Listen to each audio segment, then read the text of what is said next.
Afternoon, it's 1 o'clock on Wednesday, the 16th. Call this meeting to order. So this is continuing just our budget and special projects committees, or committee meetings. We'll have these through most of the budget time. We'll see how the budget proposal is, and then how many more meetings we need to have into May and maybe June as well. So item number 2 today is discussion with representatives from the Human Resources Department regarding city employee vacancies and anticipated proposals for employment recruitment and retention efforts, including but not limited to pay equity policies, employee retention efforts, and other anticipated initiatives aimed at investing in the city's workforce. Good Hi. afternoon. How are you, Hi, Erica? Erica Good to Felix see you. Warwick, Personnel Director. I have paper copies if you all need those. We do. I know they were provided electronically as well, so. My fingers don't work. Thank you. You're such a good helper. Am I? Sometimes. Hi, Erica. I guess. Not necessary. Other duties as a son. Right. It's on every job, including city council. All right, so I would like to start today just kind of giving a state of the city workforce and some data, and I know you all will probably have some questions as we work through, so I'm happy to stop if there's something that you need to ask. So this very first slide is a count of our non-sworn employees month over month for the last 12-month period. This represents total non-sworn employees and really headcount of people that are out working in positions, in city jobs, again, just non-sworn.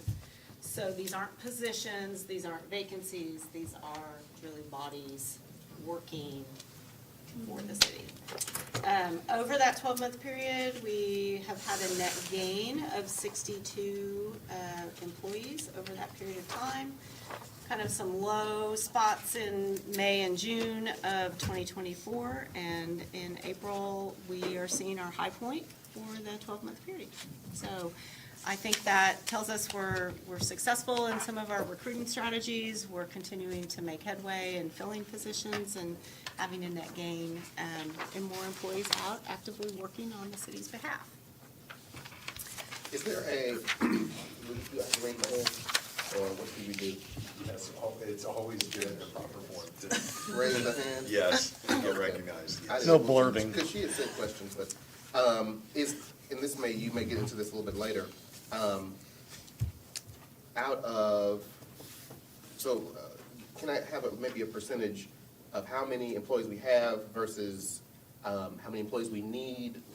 Just, I'm trying to think of, we have like 22, about 2,200, out of, and how many vacancies we have with that number. You know what I'm saying? Yes, so the full strength of authorized positions, total number of city employees, if you include sworn, is going to be about 3,700. Right. But we do run about 180 to 200 vacancies at any given time. And I will say, advertised vacancies are not always encompassing of the total vacancy count. Sometimes there are reasons that a position may be vacant and unadvertised. The department's having a job description looked at or something along those lines. So that's not always a complete number, but, yeah, and we will get there on the last page. Okay, so it is on the Yes. last page. Great. Yes. Also, can you explain the difference between sworn and non-sworn, because this table compares sworn and Absolutely. non-sworn. So sworn, when we talk about sworn, we're talking about police officers and firefighters and the ranks up. All other non-sworn employees are those that are in the classified service and are out working in other city departments, doing infrastructure work in City Hall, et cetera. But they're not police officers and they're not firefighters. Right. Oh, I knew that much, but. Okay. but thank you so All much. right. Any other questions on the first slide? If not, we'll move to the next one. You're not gonna win next year? He's doing such a good Good job. I know. Then I saw this move over, like, oh, I guess I'm doing double duty. All right, non-sworn new hire employees by department. This slide represents sort of our story over the last 12 months as far as brand-new City of Tulsa employees that have been recruited externally, have gone through new hire orientation, and are now working for the city. So over that 12-month period, we've had a total of 420 new employees start work with us. We are averaging at each biweekly orientation somewhere between 16 and 20 new hires. That is up year over year. We used to be lucky to get 10 or 12 in orientation, and so I think that is another telling number that we are making great strides on our non-sworn employment. We've seen, I think, an overall positive trend in that regard, and some of that is due to recruiting efforts. We have really tried to hone what is working for us as far as recruiting events. Several years ago, I think we came to the council and asked for funding increases because we really were not funded appropriately to advertise and really get our story out there as far as what a great employer the city of Tulsa is. And we did get additional funding for that. We had a huge career expo, which was wonderful. And it allowed our departments to really showcase what they do and how they do it. And we had a lot of job seekers. But we did not really see a great return on that investment of actually filling jobs from that event. So we started focusing after that on smaller, more intimate recruitment events at city locations that were focused on specific types of jobs. And we have seen a huge increase in our ability to really see that ratio of hired individuals compared to the number of people that enter those types of job fairs. So that's been a very successful endeavor for us. We work specifically with departments to put those on. We've had several in Public Works. We've had several with Water and Sewer. We've done one with the old DCE department that focused on animal shelter jobs and code enforcement jobs. And those have really, we've gotten the most bang for our buck from that strategy. Can I ask a quick question, Chair? So on these recruiting events that you have, Erica, do you do a lot of on-site interview as part of these? Yes. Or, Yes. because I think there's a little bit of stigma associated with government jobs, whether it's at the municipal or federal level, that it's a long, arduous process just to even get through. And just getting that initial interview can be one of the advantages of getting through that process or enticing people to apply for these jobs. Because I push people all the time that are looking for a job. I'm like, hey, the city has openings. So I'm just curious if you're always doing that or if it's just on a case-by-case basis when you're doing these recruiting events. When we do these city-sponsored, specific small on-site events, we'll ask supervisors from the area to be on-site. We have our recruiters on-site. They have computers there. They fill out the application. They're immediately interviewed by one of our recruiters and then sent to talk to one of the supervisors on-site if they meet the job qualifications. Okay, perfect. So, yeah, Yep. it's been highly successful. Yep, so obviously you're lowering that bar. Yes, yes. Good. Not to say we don't have some other processes when Yeah, someone applies exactly. online, and it goes through that normal process, but Yeah. this allows us to streamline for these events. Yeah, because it can be discouraging if you're filling out an application, you're not getting any response, and I think that's always been a stigma that I feel that a lot of people have when it's specific to government jobs. Yes. So I appreciate that. I have another question. When it comes to recruiting, my assumption is you're recruiting locally, trying to find out who lives in Tulsa that needs work and aligns. Does that outreach go to other, outside of Oklahoma or other states? What does that reach kind of look like? It's job specific. I mean, certainly there are types of jobs that have a specific skill set that we may have to look regionally or even nationally, and we do that as needed. We are more than happy to do remote first interviews, those types of things to accommodate out-of-state applicants, and so that's a regular part of our practice. Does that, I'm just curious, out of the 420, I wonder how many came from Tulsa versus out of state? I don't have that demographic, but that's certainly something we can look at, and I can get you a number if we're able to determine that. Counselor Dodd? The retention that you're speaking of, are we looking at qualifications, professional, as opposed to local level type requirements for specific jobs? I mean, I'm thinking that retention would be higher with your 4 to 8 year degree individuals than necessarily the individuals that can step into the job locally from the community. There, again, it's really job specific, depending on what the needs are, what the job description requires, and what the local market, has available, how that reach needs to be determined. But certainly, if we have someone that we bring in, we want them to, from out of state, we want them to become part of the Tulsa community, and certainly are trying to make them feel comfortable here so that they will stay with the city. So maybe piggybacking off that, as far as retention, outside of retirement, when people leave the city of Tulsa's employment, why are they leaving? We hear a variety of reasons. Sometimes we hear no reason. They get a different job opportunity, certainly. We're going to talk a little bit about the turnover here in a few slides. However, we're a large employer. We have employees that don't do their job well, and sometimes it's a situation where they're not a good fit for employment here, and so there's a process there. Where they're fired. some may leave or on their own, or there's a performance issue or some sort of disciplinary issue. But the majority, as you'll see on a few slides in, are going to be resignations. Resignation. Okay. Hey, did you talk about at all why there's so many going to DCE? Or not? I may have been like checking a text or something like that when you talked about it. Is there a reason why there are so many people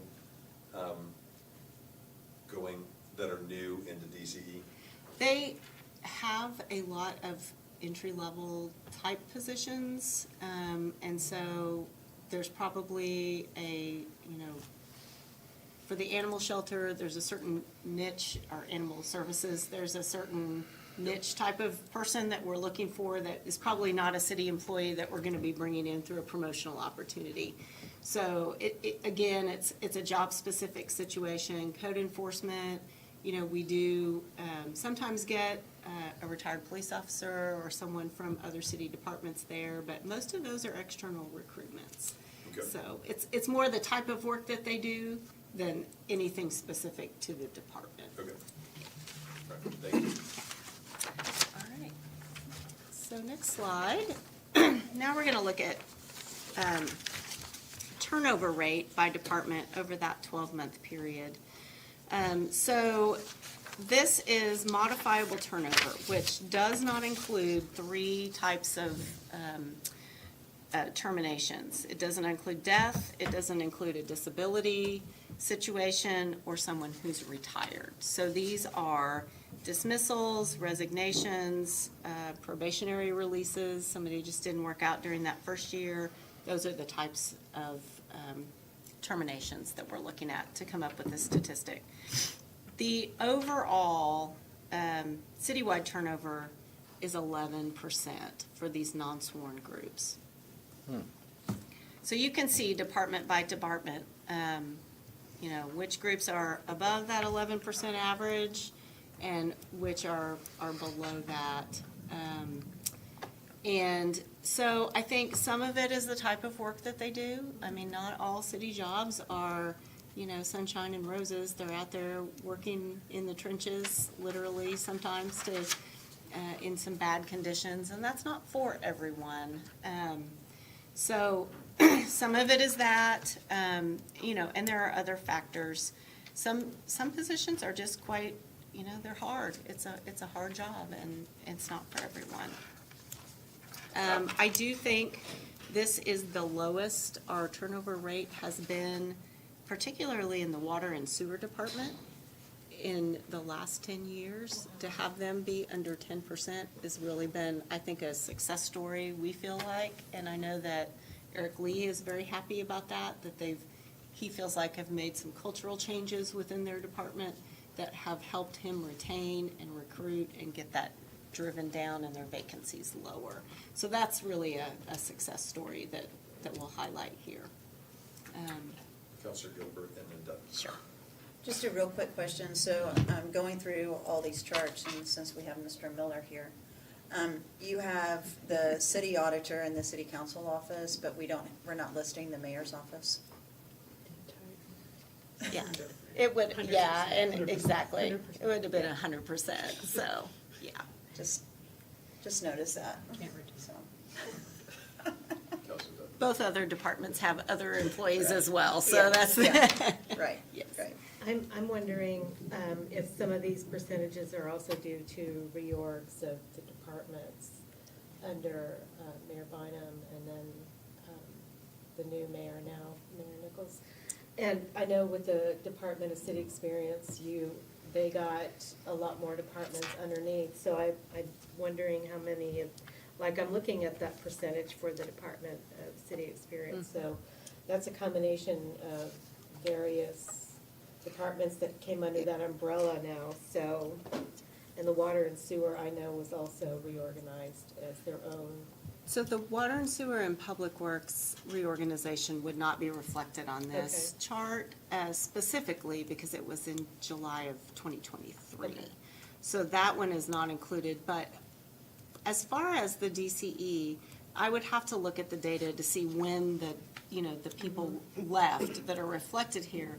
But that reorg was effective the middle of March of this year. So this is really only about a 2-week period Okay. post that reorganization. So just from looking at the paperwork as it processes through, I haven't seen a huge, people leaving from that department in the last 2 weeks. So I just wondered the combination with all of them. Sure. And that's leaving, something that we'll watch as a Exiting mayor and trend. the new mayor. Yes. Okay. Thank you. Chair, I have a question.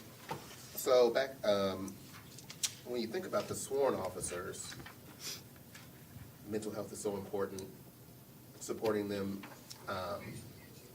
And you mentioned a little bit about Eric Lee. How are we supporting, you said some of these jobs are just very, very difficult. How do we come around and try to support those who have maybe more of the difficult taxing jobs, so that they feel more supported? Or is it just maybe more department specific?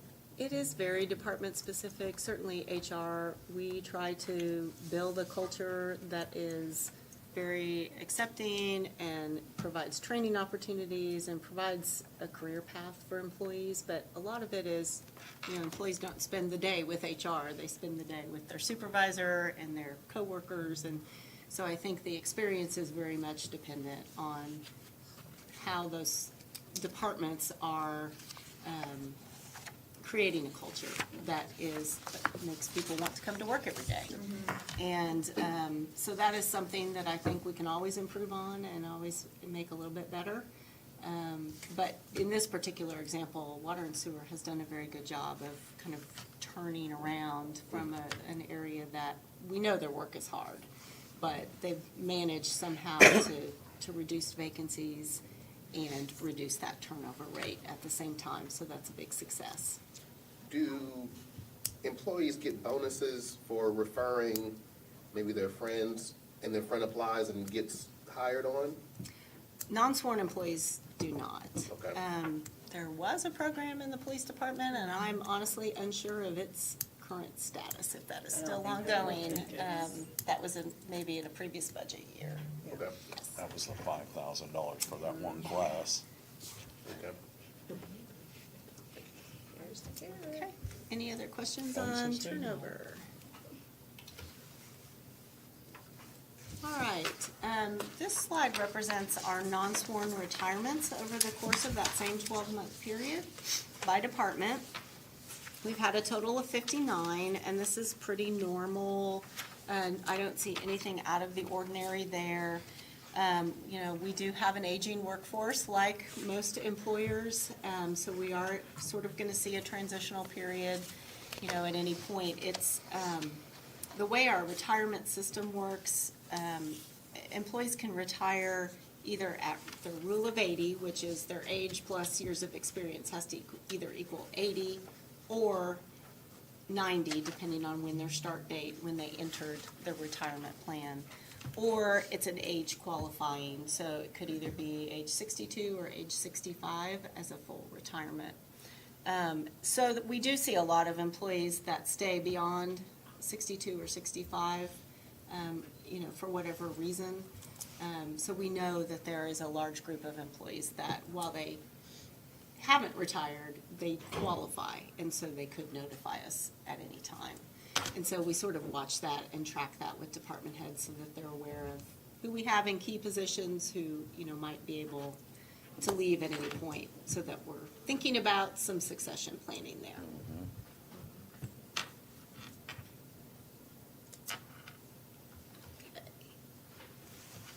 So this slide is looking at the change in authorized positions by department over a 4-year period, beginning in FY '22. And so prior to this, we've been talking about employees. This is specifically just talking about budgeted positions. So this is just positions. And the intent here is to show per department the growth in the number of positions over that time period. So in FY '22, you can see in the blue bar how many positions each department had and were authorized through the budget process. And then since, in FY '25, what that growth has looked like. I think only one department went down, and that was IT. Everyone else has seen some increase. Maybe 1 or 2 departments stayed the same. The mayor went down one. You know, what's the deal with engineering? Engineering was folded into Public Works, so there was a period of time in '22 where that was a department all on its own, and then it moved into the Public Works Department in FY '24. So they. Oh, so that's why they went up so much. Right. Well, they saw a Consolidation. decrease too, though. Technically. Well, engineering does not exist anymore, so. I know, well, I know, but Public Works plus engineering You can see it on equals that. 511, and it's at 502. Or 521, and it's at 502. Some of the engineering went into DCE. Right, some of the engineers went to water and sewer, and some also went to Okay. DCE. Yes, Okay. so there was a little more shuffle behind the scenes here than Yeah. could be represented. The difference is 397 positions when you look at year over year, all departments. So that is just from a budgeting perspective, you know, as we've budgeted for more positions, there, you know, there's more that we're laying the groundwork for as the base there. And I think a lot of that can be attributed to, we were coming out of COVID years, there was funding, there were things that we were able to do. There were positions that may have been grant funded that then we took on as full budgeted positions in the general fund to keep services and programs going, so. So these numbers may go down.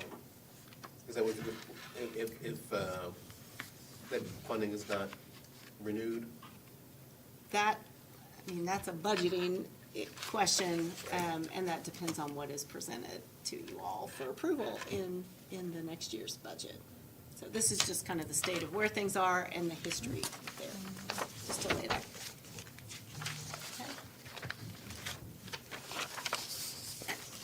And then to kind of go into vacancies. So these on the left side chart are the positions by department that are in active recruitment currently. We have 182 total. Again, what's represented here as Department of City Experience includes still the departments that some have moved out of DCE with the reorganization. So Animal Services is part of that 11, as well as the Mayor's Office of Resilience and Equity. And the current planning code and neighborhood groups. It is again noteworthy, the water and sewer only has 37 actively recruited positions, which is like almost unheard of. They would normally be up in that 50 to 60 range with Public Works, so that is noteworthy.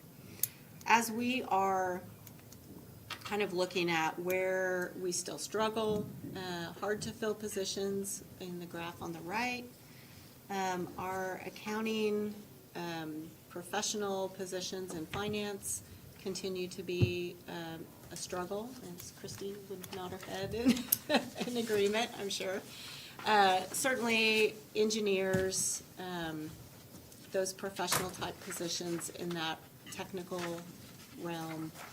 And we do have progressions, we have opportunities to try to place applicants where they best fit, but it's still a struggle for us.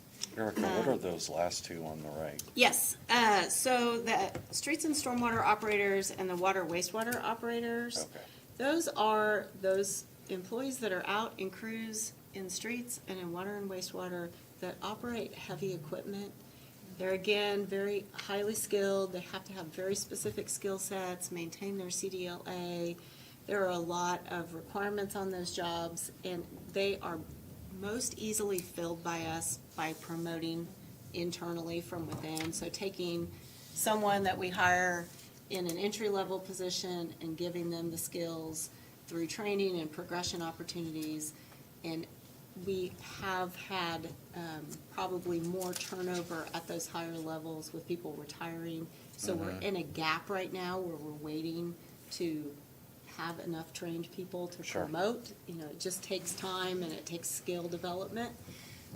We occasionally can find someone from the outside for those jobs, but it is more difficult just because of what's required. Competitive pay and Yes, stuff? yes. Counselor Gilbert? Yeah, thank you. So with these numbers and the previous years, how many of these positions are compared to being budgeted as to actual employees? Because I mean, we, like, water and sewer can have all these openings, right? But are they within the previous budget of having those positions filled?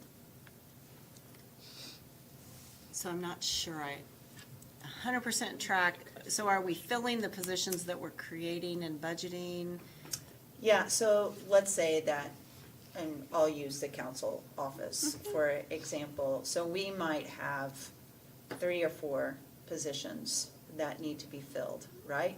But are they budgeted to be filled? Or are we, so with all Sure. of these, are these all These- previously budgeted positions? Or are they Yes. just actual openings? These are budgeted. We anticipate, and the departments have budgeted to fill those Okay. positions. Okay. Right. So if a position, for some reason, would become inactivated, or there would be a reason to hold it, we would pull one of these positions off the recruiting board Okay. once we were given that information. Yeah. Do you want to come to the I table? want to add just a little bit to that. So on the non-sworn, we do budget for every authorized position, but we do have an attrition rate. And so we don't expect for every department to have 100% of their people filled all the time. Right. So there's no one particular position isn't budgeted for. They're all budgeted, but there's just some expectation of vacancy in each of the non-sworn departments. And then so it's at a percentage rate, but that's how the non-sworn is budgeted. Right, right. Okay, Dr. Wright, and then Doug. Thank you. Thank you. So I was gonna ask about attrition too. I don't know if I'm gonna stay.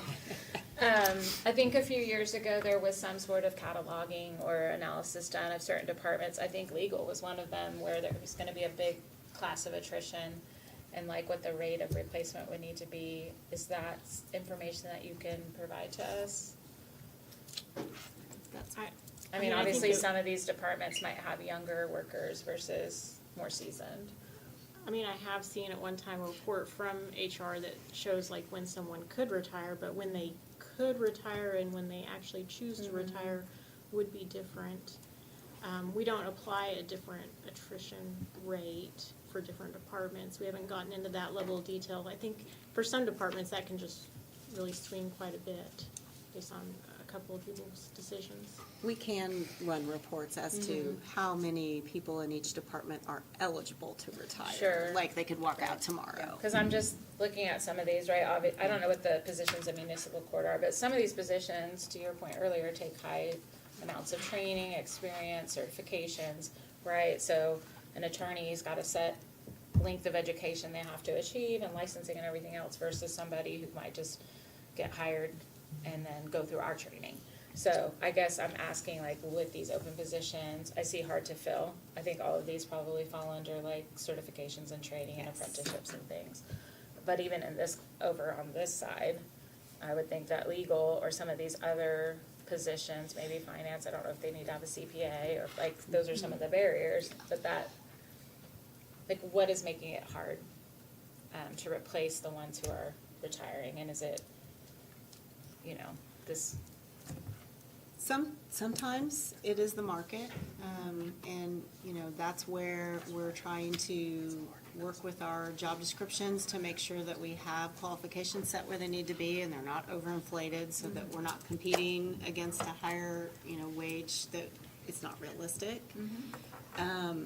So we're looking at those things, and we really try just to work with the department to make sure that we're all kind of focusing and targeting that recruitment efforts where they need to be targeted.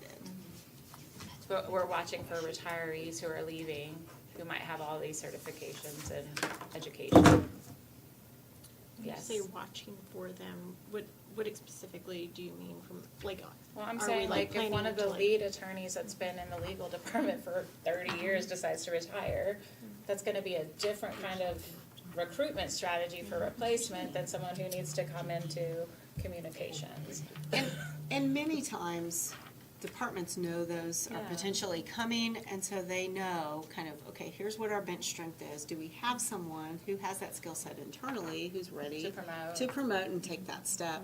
And if not, we, you know, like, I'm in a situation in my department where I've lost some senior people, and so there's a gap, and I'm trying to work to train people so that when I decide I'm ready to retire, there's someone that's Yeah. ready to, you know, move into that spot. So it's gonna vary by department, but in some of those cases where there isn't someone ready to step in, then I think we look at what are the qualifications? Does the job description need all of those experienced qualifications that incumbent had? Or was that just what the incumbent acquired over 20 years?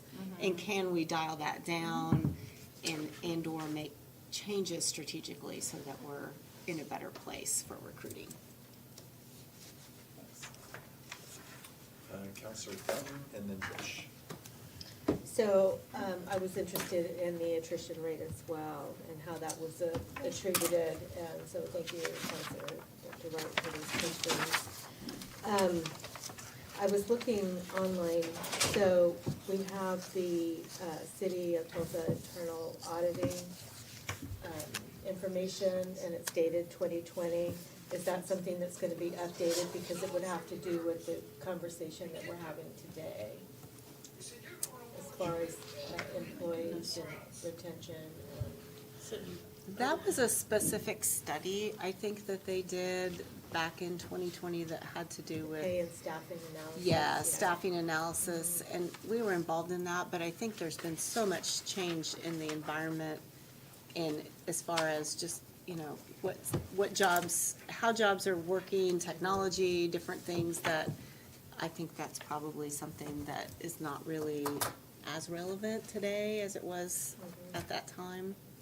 So was there online information that we could peruse today? That was a specific study that the auditor did. HR was involved in providing data, but we were not really, this wasn't generated by our office. So that would be a question for the auditor. Thank you. Counselor Bush? So, Counselor Archie and I were just having this conversation. Are some of these positions hard to fill because of our pay scale compared to the private sector? For instance, specialized folks, like engineers, can make more in the private sector than they can at the city level. How do we fare in competition? So that can be true in some cases. For professional positions, I will say, we have very broad salary ranges, and so we do, it's not, the bottom of the range is where we are. So we do negotiate and we work with the department in consideration of where their budget is, certainly. But also, where does that applicant or potential recruit kind of fit with the experience and education of the current employees in that department that they'll be working with. So that is all very flexible. Okay. So we try to be as competitive as we can be within that. For the lower level positions, those are a little more difficult. Those are bargaining unit positions, so we don't have as much flexibility because the AFSCME unions are very, very in tune with not wanting to cause compression, not wanting folks that have been here for 10 years to have someone making more than them that walked in the door yesterday. It's a different type of system, and so we have a little more constraint as we're recruiting on salary for those. Maybe we need to offer them pools. Pools is a perk. Hot tubs. Hot tubs, yes. You've already left the building. Are you? Okay, Dr. Wright. Thank you. There you go. So just for the new counselors, the previous administration and council worked really hard to do some analysis. When I first came in as a counselor, I think we had 183 employees that fell below the $15 an hour pay. Wow. So we, made a commitment to make sure that everyone that works for the city of Tulsa full-time is, earning at least $15. So I think we did that in 2019, 2020, or maybe 22. we had to get through the pandemic, and then, obviously, pandemic and all of those things really put us in a position with some extra dollars to do incentives and things, but in a challenge too, to make sure we're not, having so many grant-funded positions that then can't come on general and all of that. So I think we have right-sized some and gotten more competitive in our pay, and I think you see that reflected in kind of how things have changed. Yes. What I'm picking up on though is maybe now with what's ahead of us, we're not gonna be able to sustain this, right? And so I'm guessing that the administration in this budget proposal might come with a reduction in force in certain areas or at certain pay levels. I don't know how is all working out. Also, I'm just looking here, so under police non-sworn, is that where Arctic is? Yes. And how much of this growth is because of Arctic? And you're on that second I'm on slide. the one that looks like this, sorry. That slide. It's that one. Some of that could be Arctic positions. I think it's been over a year, though, that we stood that area up. So that's gonna be part of it as we've added more positions and been able to fill those. But that's also forensics lab, police records. All in there. All in there. Okay. So all of that is gonna be a part of it. And am I remembering that Arctic was originally established with CRF or ARPA? And there are some of these things that we need to move on to general fund, or am I misremembering that? There may have been some Which capital one did you equipment. ask about? CRF or ARPA is what we used to launch. No, which position? Establishing Arctic. No, I don't think so. Was that just like the capital side, not the Well, staffing side? I don't think we use CRF or Arctic to establish the capital side. So ARPA. No. Do we I do think- anything on Arctic with ARPA or CRF funds? What was it, IoT? I don't think so. No, I think you used general fund balance from the Okay. end of that fiscal year in the next year. So it's always been built on the general fund? I thought we Probably used so. outside I sources, can't remember. maybe it was for equipment. And then on the court side, municipal court, I saw on this last page, we only had like 4 positions, but do you know what those positions are? I don't. Okay. They routinely have, like records clerks, minute clerks, Yeah, no, those I was- types of positions that are. I was surprised it was just 4.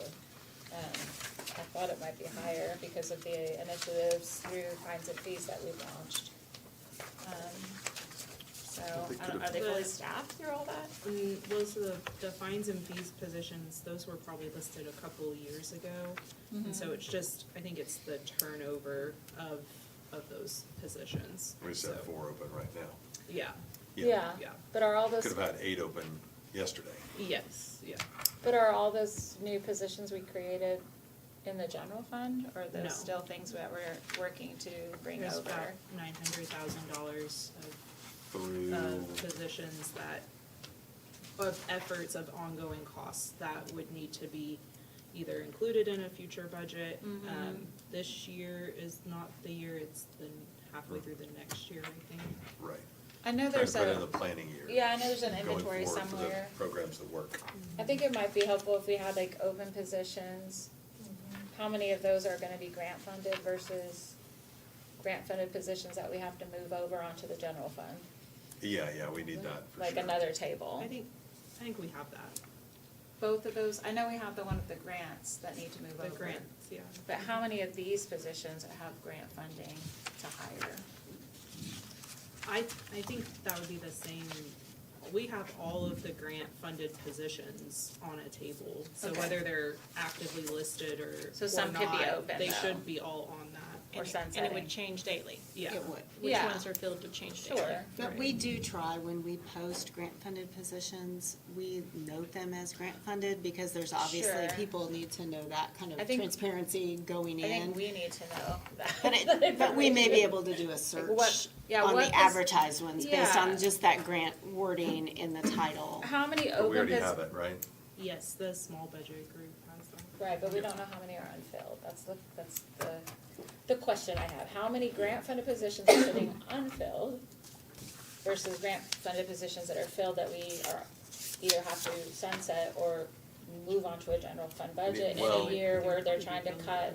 But even the Expenses. unfilled ones need to be moved over. It may just be that it's unfilled because somebody just had to move to Houston, which No, is a I terrible get that, thing. but is it, given the financial forecast we're looking at, is now the time to also go, it's unfilled? Right. And we don't wanna take on the obligation of filling it and then finding a place in the general fund next year for that. You see what I'm saying? So it would be Well, but- helpful to yes, understand I- like the whole, I do. All I'm saying, Landscape. all I'm saying back is that unfilled position may be the most critical job in that department Sure. for that grant position. So we may have a filled job that right. needs to sunset and needs to be unfilled. Well, if I'm remembering last year, our ART two positions, we went on to opioid grant dollars versus general fund, which was where the request was. It's a- So I think it would be helpful for me to kind of understand these dynamics when we're Yeah. making priority choices. Did you have something, Sarah? I'm going off of memory, but on the grant list that we had, I believe all of those were filled at the time we looked at that. All the grant-funded positions are filled. Yes, Okay. and sometimes too, you would adjust your grant agreement to, if you can't get somebody in that position yet, can I extend out my grant agreement? If the grant ends and it's for grant administration, you don't necessarily need that position anymore. Right. So it just really depends on the grant, but if I'm remembering the list correctly, there were people in all of those positions. And we also had a- Except for maybe the fines and fees municipal court boards. Yes. And we had a group in that list that needs to move over or needs to get new grant dollars identified to sustain them. So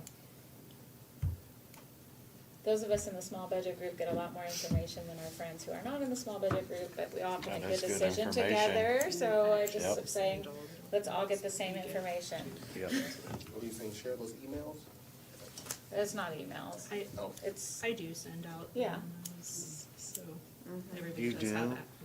that. But it's different when you get to talk and look and ask questions, so there's some dynamics at play that I think we're gonna have to make some choices about, given what the forecast is, Yeah, yeah, potentially this year, but for plan year too. definitely, oh, yeah, right.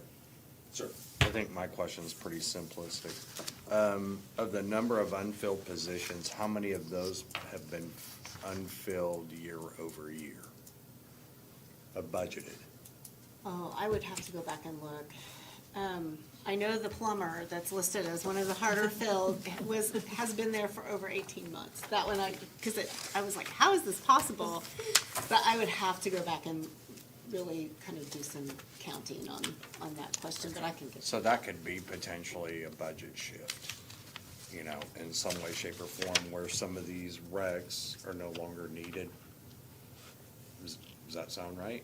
Our Wrong? recruiters check in regularly, even on those jobs that they're struggling with the managers, you know, to make sure, okay, do we need to keep working on this? Because they need to prioritize You've their worked time 18 on months those. without this guy. Right, Do you- right. Do we need to keep looking? Right. And, you know, we always get back, no, keep going, we need to fill the Okay. position, but I mean, we do check in on that. So they're justifying the continuous need for these open positions that are harder to fill. Because obviously, at some point, we've been surviving without it. Well, Right. but we've also had overtime and other Right. efficient use of Yep, resources. totally agree. So that's what I'm asking about, are We the, always need those water line workers. yeah, exactly. Right. So, yep, are we looking at the number of positions? Okay, Gilbert That's it. and then Bush. Just a real quick question. So, the beginning of this presentation goes around non-sworn employees, and then we have the authorized strength of the departments.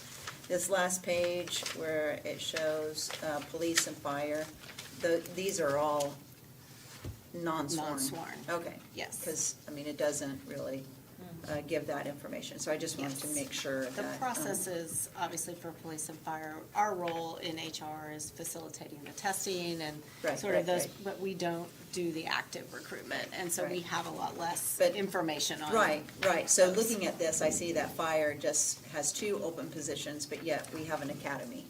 So I just wanted to make sure Yes. that these So they- are non-sworn. they are. And we Yes. do need those sworn Yes. employees. So I just wanted to be clear, Oh, yeah. I would especially on the imagine. police side, so. Counselor Bush? Well, probably not a question you can answer, but a thought process as we're dealing with budget crisis. So this plumber that we've had for 18 months, is this a particular position that we don't necessarily need to hire somebody, but we contract it out? Or some of these engineers, in other words, cost savings is to have contracts with some of these positions, because then we don't have to pay the benefits and all that. And there's a lot of folks out there that like doing contract work. Have we ever really done an analysis of some of these positions, especially the ones that are hard to fill, and doing private contracts with them to get the job done? And that's more a department head specific request. Okay. Question for them, but I will Okay. say, some of those very hard to fill that the job does need to be done, they do have outside contractors Right. in the field for some of those. But there are, I think, differences in quality of work, and sometimes it's more costly to Sometimes run it on is. the, you know, True. it just depends. It depends on the line of work. And so I think that's a good question for the specific department heads. Well, and I think it's something that we ought to look at, and not to bring up history, but when you're old, you kind of do. So, back when Dewey Bartlett was mayor, they had severe budget crisis. And led to our continued shortage with police and fire because of everything that happened. And they created a list of things that could be privatized to take it off the city, but they were still had to follow, you know, our guidelines and work within the city. You know, it was 100,000 here, 100,000 there, but that adds up to millions if you've got different things like that. So, you know, just something to throw out, you know, maybe we need to dust off some of that from that previous era as we go into this, to see if there's some places where we don't cut our essential services and our good employees, we wanna keep them and retain them and grow them, but are there other options out there Isn't, moving forward? So, isn't that what we're doing with the water meters?